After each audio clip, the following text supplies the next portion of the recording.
Well, from armrest battles to reclining seats and even passengers taking off their shoes, air travel can bring out some strong opinions. Social media is full of flying horror stories about bad manners and disruptive passengers. What can you do if you run into one of these awkward situations on a flight? Michael Yoshida has advice from travel and etiquette experts. If you've flown recently, chances are you've seen or dealt with some of those awkward situations, maybe people taking their shoes off, people fighting over the armrests. In fact, a recent industry survey found that many Americans believe passenger behavior on airplanes has gotten worse in recent years. So we spoke with travel and etiquette experts about what's okay, what's not okay, and how to handle some of those awkward situations without making things worse.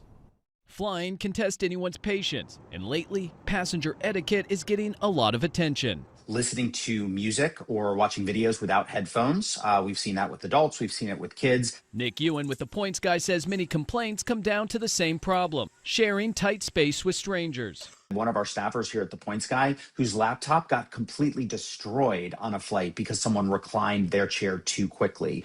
Attire, too, has been part of the debate. Transportation Secretary Sean Duffy even launched an initiative late last year aimed at improving flight civility. Let's try not to wear slippers and pajamas as we come to the airport. With so many opinions, experts say a few simple rules can make the trip easier for everyone. Use headphones, give a heads up before reclining, keep your shoes on, put your bag near your row, let the rows ahead deplane first, and when there's a conflict, ask politely instead of demanding. Just be courteous. You don't want to be elbowing to gain room. If you are trying to work on your laptop, maybe a simple question of like, hey, would you mind if I use up part of this armrest so I can reach my keyboard? And yes, when it comes to taking off your shoes, etiquette experts say think twice. It's a non-negotiable for most flights. Etiquette expert Diane Gottsman says the bottom line is simple. A little courtesy goes a long way. Consideration and decency from fellow passengers. A smile, a friendly nod. We just want to feel safe, secure,